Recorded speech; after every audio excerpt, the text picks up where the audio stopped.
Hi hello ಎಲ್ರಿಗೂ ಕೂಡ ನಮಸ್ಕಾರ. ಇವತ್ತಿನ ತರಗತಿ ಏನಪ್ಪ ಅಂತಂದರೆ SSC GD ಪರೀಕ್ಷೆ 2026 ಏಪ್ರಿಲ್ 28ರಲ್ಲಿ 28ನೇ ತಾರೀಕಿನಂದು ನಡೆದಂಥ ಒಂದು ಶಿಫ್ಟ್ಗಳ ಒಂದು ಜಿ ಕೆ ಮತ್ತು GS ಎರಡರಲ್ಲೂ ಏನೇನು ಕೇಳಿದ್ದಾರೆ ಅದನ್ನು ಇವತ್ತಿನ ವಿಡಿಯೋದಲ್ಲಿ ನಾವು ನೋಡ್ಕೊಳ್ತಾ ಹೋಗೋಣ. ತುಂಬ ಇಂಪಾರ್ಟೆಂಟಾಗಿ ಇದು ಸೆಟ್ 2 ಆಗಿದೆ, ಎರಡನೇ ದಿನದ ಒಂದು SSC GD ಪರೀಕ್ಷೆಗಳು. ಟೋಟಲಾಗಿ ಅರೌಂಡ್ ಯಾವ್ಯಾವ ಕ್ವಶನ್ಸ್ ಇದ್ದಾವೆ ಎಲ್ಲವನ್ನು ಕೂಡ ನಾನು ಮ್ಯಾಕ್ಸಿಮಮ್ ಟ್ರೈ ಮಾಡಿದ್ದೇನೆ ಒಂದೇ ಕಡೆ ತೆಗೆದುಕೊಂಡು ಬರೋದಕ್ಕೆ. ಈಗ ಮೊದಲನೇ ಒಂದು ಶಿಫ್ಟ್ ಯಾರ್ಯಾರು ನೋಡಿಲ್ಲ, ಏಪ್ರಿಲ್ 27ನೇ ತಾರೀಕಿಂದ ಯಾರ್ಯಾರು ನೋಡಿಲ್ಲ, ತರಗತಿ ಈಗಾಗಲೇ SSC GD 2026 ಅಂತ ಒಂದು ಪ್ಲೇಲಿಸ್ಟ್ ಬಂದಿದೆ, ಅಲ್ಲಿ ಆಲ್ರೆಡಿ ಇದೆ, ಅಲ್ಲಿ ನೋಡ್ಕೋಬೋದು. ಇಲ್ಲ ಅಂತಂದರೆ ಈಗ ಡೈರೆಕ್ಟಾಗಿ ನಾವು ನೋಡ್ಕೊಳ್ತಾ ಹೋಗೋಣ ಎರಡನೇ ಒಂದು ಸೆಟ್ನ. ಈಗ ಮೊದಲನೇ ಪ್ರಶ್ನೆ ಈ ರೀತಿಯಾಗಿದೆ, ನೋಡ್ಬೋದು. ಸತ್ಯಶೋಧಕ ಸಮಾಜವನ್ನು ಸ್ಥಾಪನೆ ಮಾಡಿದವರು ಯಾರು ಅಂತ ಇಲ್ಲಿ ಪ್ರಶ್ನೆ ಕೇಳಿದ್ದಾರೆ. Option A Rajaram Mohan Roy, option B Jyotiba Phule, option C Swami Vivekananda, option D Dayananda Saraswati ಅಂತ ಕೊಟ್ಟಿದ್ದಾರೆ.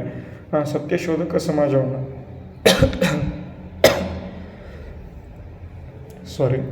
ಸತ್ಯಶೋಧಕ ಸಮಾಜವನ್ನು ಸ್ಥಾಪನೆ ಮಾಡಿದವರು ಯಾರಪ್ಪ ಅಂತಂದರೆ ಜ್ಯೋತಿಬಾ ಫುಲೆ ಅವರು. ಓಕೆನಾ. ಆಪ್ಷನ್ ಇಲ್ಲಿ ಬಿ. ಅದೇ ಬ್ರಹ್ಮ ಸಮಾಜವನ್ನು ಸ್ಥಾಪನೆ ಮಾಡಿದವರು ಕೇಳ್ತಾರೆ, ರಾಜಾರಾಮ್ ಮೋಹನ್ ರಾಯರಾಗಿರ್ತಾರೆ. ಅದೇ ದಯಾನಂದ ಸರಸ್ವತಿ ಯಾವ್ದು ಮಾಡ್ತಾರೆ ಹೇಳಬೇಕು. ಮತ್ತು ಸ್ವಾಮಿ ವಿವೇಕಾನಂದ ಇವರು ಯಾವ್ದು ಮಾಡ್ತಾರೆ ಹೇಳಬೇಕು. ಓಕೆನಾ, ಕಮೆಂಟ್ ಬಾಕ್ಸ್ ಮೂಲಕ. ನೆಕ್ಸ್ಟು ಎರಡನೇ ಪ್ರಶ್ನೆ, ವಿಶ್ವ ಆರೋಗ್ಯ ಸಂಸ್ಥೆ ವರ್ಲ್ಡ್ ಹೆಲ್ತ್ ಆರ್ಗನೈಸೇಷನ್ ಅಂತ ಕರೀತಾರೆ. ಈ ಒಂದು WHO ಒಂದು ಪ್ರಧಾನ ಕಚೇರಿ ಎಲ್ಲಿದೆ ಅಂತ ಇಲ್ಲಿ ಪ್ರಶ್ನೆ ಕೇಳಿದರೆ ಪ್ಯಾರಿಸ್, ಜಿನೆವಾ, ನ್ಯೂಯಾರ್ಕ್ ಮತ್ತು ಲಂಡನ್ ಅಂತ ಕೊಟ್ಟಿದ್ದಾರೆ. ಇದಕ್ಕೆ ಸರಿಯಾದ ಉತ್ತರ ಯಾವುದು ಅಂತ ನೋಡೋದಾದರೆ ಜಿನೆವಾ ಸ್ವಿಟ್ಜರ್ಲ್ಯಾಂಡ್ನಲ್ಲಿ ವರ್ಲ್ಡ್ ಹೆಲ್ತ್ ಆರ್ಗನೈಸೇಷನ್ ಇದರ ಒಂದು ಪ್ರಧಾನ ಕಚೇರಿ ಅಥವಾ ಹೆಡ್ ಕ್ವಾರ್ಟರ್ ಕಂಡುಬರುತ್ತೆ. ಆಪ್ಷನ್ ಇಲ್ಲಿ ಬಿ ಸರಿಯಾದ ಉತ್ತರ. ಅದೇ ರೀತಿ ಮೂರನೇ ಪ್ರಶ್ನೆ ನೋಡಿ, ಭಾರತೀಯ ಸಂವಿಧಾನದ ಪೀಠಿಕೆಯನ್ನು ಅಥವಾ ಪ್ರಿಯಾಂಬಲ್ ಅಂತ ನಾವು ಕರಿತೇವೆ ಇಂಗ್ಲೀಷ್ನಲ್ಲಿ, ಈ ಒಂದು ಪೀಠಿಕೆಯನ್ನು ಯಾವ ದೇಶದ ಸಂವಿಧಾನದಿಂದ ಎರವಲು ಪಡೆಯಲಾಗಿದೆ ಅಂತ ಇಲ್ಲಿ ಪ್ರಶ್ನೆ. ತುಂಬ ಇಂಪಾರ್ಟೆಂಟು ಪ್ರಶ್ನೆ ಕೇಳ್ತಾರೆ. ಕೆನಡಾ, ಬ್ರಿಟನ್, ಅಮೇರಿಕಾ ಮತ್ತು ಐರ್ಲೆಂಡ್ ಅಂತ ಕೊಟ್ಟಿದ್ದಾರೆ. ಯಾವುದಪ್ಪ ಇದಕ್ಕೆ ಸರಿಯಾದ ಉತ್ತರವಂತ ನೀವು ನೋಡೋದಾದರೆ ಇದನ್ನು ನಾವು ಅಮೇರಿಕಾದಿಂದ ಈ ಒಂದು ಪ್ರಿಯಾಂಬಲನ್ನು ನಾವು ಎರವಲು ಪಡ್ಕೊಂಡಿದ್ದೇವೆ, USA ಅಂತ. ಆಪ್ಷನ್ ಸಿ ಇಲ್ಲಿ ಸರಿಯಾದ ಉತ್ತರ, ಅಮೇರಿಕಾದಿಂದ ಈ ಒಂದು ಪೀಠಿಕೆಯನ್ನು ಎರವಲು ಪಡ್ಕೊಂಡಿದ್ದೇವೆ. ಅದೇ ರೀತಿ ನಾಲ್ಕನೇ ಒಂದು ಪ್ರಶ್ನೆ, ದೂಧಸಾಗರ ಜಲಪಾತವು ಯಾವ ರಾಜ್ಯದಲ್ಲಿದೆ ಅಂತ ಇಲ್ಲಿ ಪ್ರಶ್ನೆ ಕೇಳಿದ್ದಾರೆ. ತುಂಬ ಈಸಿ ಪ್ರಶ್ನೆ ಕೇಳ್ತಾರೆ, ದೂಧಸಾಗರ ಜಲಪಾತ ಯಾವ ರಾಜ್ಯದಲ್ಲಿದೆ ಅಂತ. ನಿಮಗೆ ಎಲ್ಲರಿಗೂ ಕೂಡ ಗೊತ್ತಿದೆ, ದೂಧಸಾಗರ ಕರ್ನಾಟಕ ಅಂತ. ಎಲ್ಲರೂ ಕೂಡ ಆಪ್ಷನ್ನಲ್ಲಿ ಕರ್ನಾಟಕ ಇರೋದನ್ನು ನೋಡಿ ಆಪ್ಷನ್ ಎ ಹಾಕಿಬಿಡ್ತೀರಾ. ಆದರೆ ಈ ಒಂದು ಜಲಪಾತ ಏನಿದೆ ಅದು ಗೋವಾದ ಅಂಡರಲ್ಲಿ ಬರುತ್ತೆ, ಗೋವಾದಲ್ಲಿ ಕಂಡುಬರುತ್ತೆ ದೂಧಸಾಗರ ಎಂಬತಕ್ಕಂಥ ಜಲಪಾತ. ಓಕೆನಾ. ಆಪ್ಷನ್ ಬಿ ಸರಿಯಾದ ಉತ್ತರ. ತುಂಬ ಇಂಪಾರ್ಟೆಂಟ್ ಇಂಥ ಪ್ರಶ್ನೆ ಕೇಳ್ತಾರೆ, ನೆನಪಿಡಿ.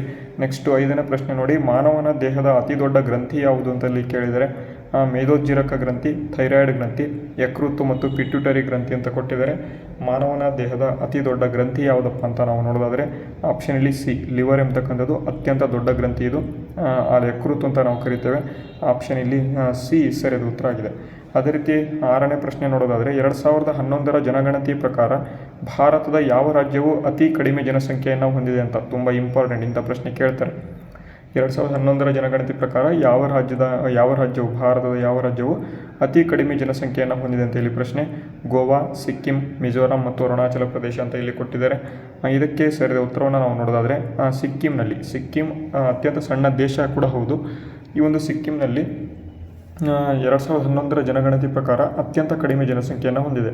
ಆಪ್ಷನ್ ಇಲ್ಲಿ ಬಿ ಸರಿಯಾದ ಉತ್ತರ ಆಗಿರ್ತದೆ. ತುಂಬ ಇಂಪಾರ್ಟೆಂಟ್ ಪ್ರಶ್ನೆ ಇದೇ ರೀತಿ ಬರ್ತವೆ, ನೆನಪಿಡಬೇಕಾಗಿರ್ತದೆ. ನೆಕ್ಸ್ಟು ಏಳನೇ ಪ್ರಶ್ನೆ, ಸೂರ್ಯನ ಬೆಳಕು ಭೂಮಿಯನ್ನು ತಲುಪಲು ಸುಮಾರು ಎಷ್ಟು ಸಮಯ ತೆಗೆದುಕೊಳ್ಳುತ್ತದೆ ಅಂತ ಇಲ್ಲಿ ಪ್ರಶ್ನೆ ಕೇಳಿದರೆ ಇಂಥ ಪ್ರಶ್ನೆ ಡೈರೆಕ್ಟಾಗಿ ಬರ್ತವೆ. ಯಾಕೆಂದರೆ ಇದು SSC GD ಪರೀಕ್ಷೆ ಆಗಿರೋದ್ರಿಂದ ಡೈರೆಕ್ಟಾಗಿ ಇಂಥ ಪ್ರಶ್ನೆಗಳು ಬರ್ತಿರ್ತವೆ. ನೆನಪಿಡಬೇಕು, ಎಷ್ಟಪ್ಪ ನಿಮಿಷ ತಗೊಳುತ್ತೆ ಅಂತಂದರೆ ಸೂರ್ಯನ ಬೆಳಕು ಭೂಮಿಗೆ ತಲುಪಲು 8 ನಿಮಿಷ ತಗೊಳ್ತದೆ. ಆಪ್ಷನ್ ಇಲ್ಲಿ ಸಿ ಸರಿಯಾದ ಉತ್ತರ ಆಗಿದೆ. ಅದೇ ನಮ್ಮ ಒಂದು ಚಂದ್ರನಿಂದ ಬೆಳಕು ಭೂಮಿಗೆ ಬರಲು ಎಷ್ಟು ನಿಮಿಷ ಬೇಕು ಅಂತ ಅದು 2 ನಿಮಿಷ ಅಂತ, ಇದು ಕೂಡ ಗೊತ್ತಿರಬೇಕು. ನೆಕ್ಸ್ಟು ಮುಂದಿನ ಪ್ರಶ್ನೆ, ಬುದ್ಧನು ತನ್ನ ಮೊದಲ ಬೋಧನೆಯನ್ನು ಎಲ್ಲಿ ನೀಡಿದನು ಅಂತ ಇಲ್ಲಿ ಪ್ರಶ್ನೆ. ಇದನ್ನು ಇತ್ತೀಚೆಗೆ ನಮ್ಮ ಒಂದು ಹಿಸ್ಟ್ರಿ ಕ್ಲಾಸಲ್ಲೂ ಕೂಡ ನಾನು ಮಾಡಿದ್ದೆ, ಯಾರ್ಯಾರು ನೋಡಿಲ್ಲ ಅದನ್ನು ಕೂಡ ನೋಡಿ. ಬುದ್ಧನು ತನ್ನ ಮೊದಲ ಬೋಧನೆಯನ್ನು ಎಲ್ಲಿ ನೀಡಿದನು ಅಂತ ಇಲ್ಲಿ ಪ್ರಶ್ನೆ ಕೇಳಿದರೆ ಕುಶಿನಗರ, ಬೋಧಗಯ, ಸಾರನಾಥ ಮತ್ತು ಲುಂಬಿನಿ ಅಂತ ಕೊಟ್ಟಿದ್ದಾರೆ. ಇದಕ್ಕೆ ಸರಿಯಾದ ಉತ್ತರವನ್ನು ನಾವು ನೋಡೋದಾದರೆ ಆಪ್ಷನ್ ಸಿ, ಸಾರನಾಥದಲ್ಲಿ ತನ್ನ ಒಂದು ಮೊದಲ ಬೋಧನೆಯನ್ನು ನೀಡ್ತಾನೆ. ಆಪ್ಷನ್ ಇಲ್ಲಿ ಸಿ ಸರಿಯಾದ ಉತ್ತರ ಆಗಿದೆ. ಅದೇ ರೀತಿ ಮುಂದಿನ ಪ್ರಶ್ನೆ, ಭಾರತದ ಮೊದಲ ಪಂಚವಾರ್ಷಿಕ ಯೋಜನೆಯು ಯಾವ ವರ್ಷದಲ್ಲಿ ಪ್ರಾರಂಭವಾಯಿತು ಅಂತ ಇಲ್ಲಿ ಪ್ರಶ್ನೆ ಕೇಳಿದ್ದಾರೆ. ಡೈರೆಕ್ಟಾಗಿ ಕ್ವಶನ್ಸ್ ಇದೇ ರೀತಿ ಕೇಳ್ತಾರೆ. ಯಾಕೆ ಅಂದರೆ ಪಂಚವಾರ್ಷಿಕ ಯೋಜನೆಗಳು ಕೂಡ ತುಂಬ ಇಂಪಾರ್ಟೆಂಟ್ ಟಾಪಿಕ್ ಇದು ಕೂಡ. ಮೊದಲು ಒಂದು ಜಾಬ್ ತೊಗೊಳ್ಬೇಕು ಅಂತಂದರೆ ಇಂಥವೆಲ್ಲವನ್ನು ಕೂಡ ನೀವು ಓದಬೇಕು. ಓದಿದರೆ ನಿಮಗೆ ಈಸಿಯಾಗಿ ಅರ್ಥ ಆಗ್ತದೆ. ಮೊದಲ ಪಂಚವಾರ್ಷಿಕ ಯೋಜನೆ ಯಾವಾಗಪ್ಪ ಪ್ರಾರಂಭ ಆಯಿತು ಅಂತ ಕೇಳಿದರೆ 1951ರಲ್ಲಿ. ಆಪ್ಷನ್ ಇಲ್ಲಿ ಸಿ ಸರಿದ ಉತ್ತರ ಆಗಿದೆ. ಅದೇ ರೀತಿ ನಾವು ಮುಂದಿನ ಒಂದು ಪ್ರಶ್ನೆಗೆ ಹೋಗೋದಾದರೆ ಯಾವ ಲೋಹವನ್ನು ದ್ರವ ಚಿನ್ನ ಎಂದು ಕರೆಯಲಾಗುತ್ತದೆ ಅಂತ ಇಲ್ಲಿ ಪ್ರಶ್ನೆ ಕೇಳಿದರೆ ದ್ರವ ಚಿನ್ನ ಎಂಬತಕ್ಕಂಥದ್ದು ಯಾವುದು ಅಂತ ಪಾದರಸ, ಪೆಟ್ರೋಲಿಯಂ, ಪ್ಲಾಟಿನಮ್ ಮತ್ತು ಲಿಥಿಯಂ ಅಂತ ಇದೆ.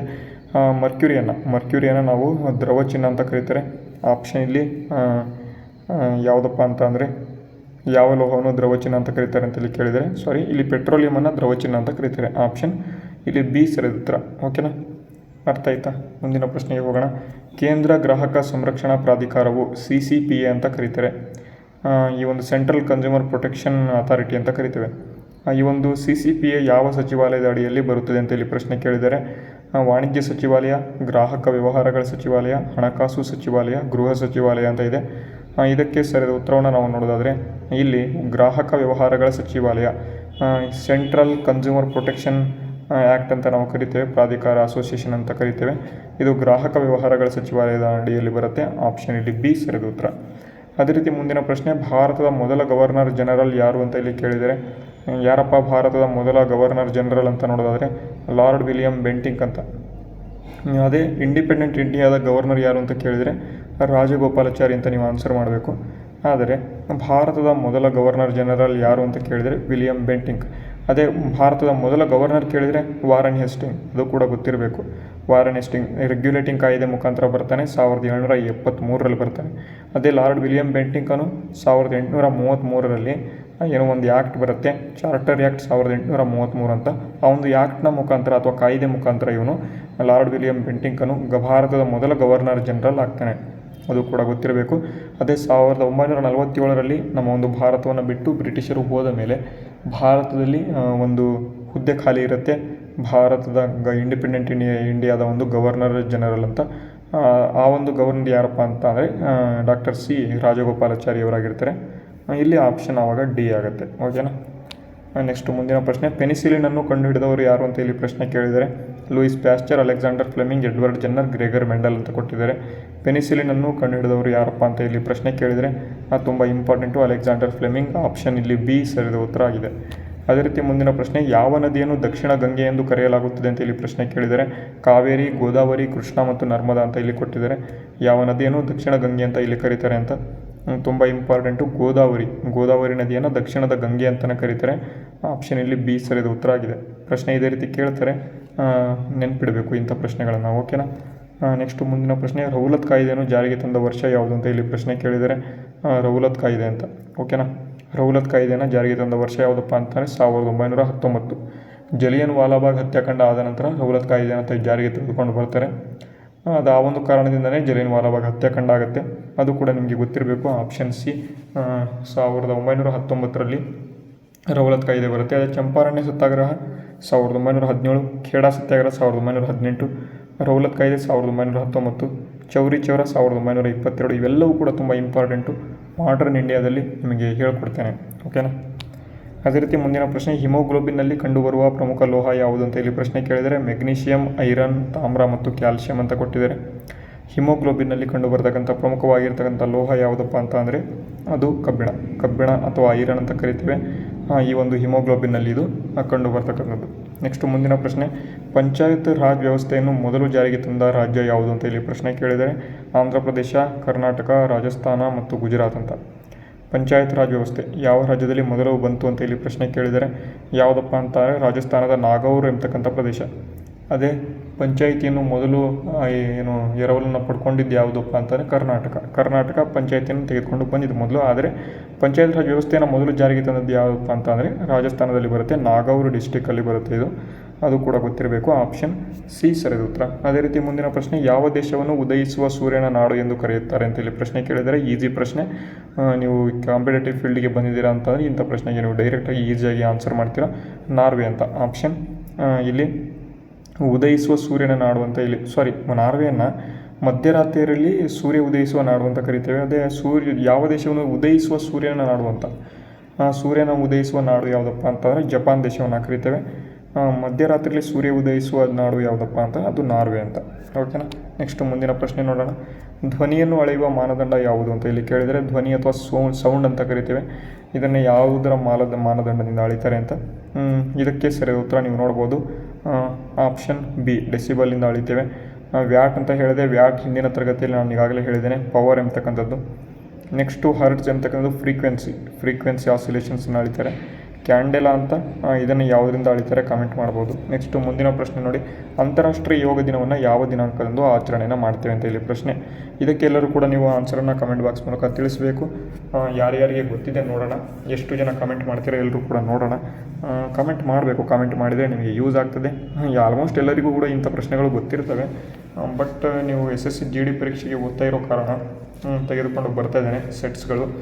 ಡೈಲಿ 20 ಕ್ವೆಶನ್ಸ್ ಬಂದರೂ ಕೂಡ ನಿಮಗೆ ಯೂಸ್ ಆಗ್ತದೆ. ಅಂತಾರಾಷ್ಟ್ರೀಯ ಯೋಗ ದಿನವನ್ನು ಯಾವಾಗ ಆಚರಣೆನ ಮಾಡ್ತಾರೆ ಅಂತ ಹೇಳಿ ಕೇಳಿದರೆ ಎಲ್ಲರೂ ಕೂಡ ಈಗ ಆನ್ಸರನ್ನು ಕಮೆಂಟ್ ಬಾಕ್ಸ್ ಮೂಲಕ ತಿಳಿಸಿ ಅಂತ ಹೇಳ್ತಾ ಇವತ್ತಿನ ತರಗತಿ ಯೂಸ್ಫುಲ್ ಆಗಿದ್ದರೆ ವಿಡಿಯೋಗೆ ಲೈಕ್ ಮಾಡಿ, ಶೇರ್ ಮಾಡಿ, ಸಬ್ಸ್ಕ್ರೈಬ್ ಯಾರಾದರೂ ಆಗಿಲ್ಲ ಅಂದರೆ ಸಬ್ಸ್ಕ್ರೈಬ್ ಕೂಡ ಮಾಡ್ಕೊಳ್ಳಿ ಅಂತ ಹೇಳ್ತಾ ವಿಡಿಯೋನ ಮುಗಿಸ್ತೇನೆ. ಜೈ ಹಿಂದ್, ವಂದೇ ಮಾತರಂ.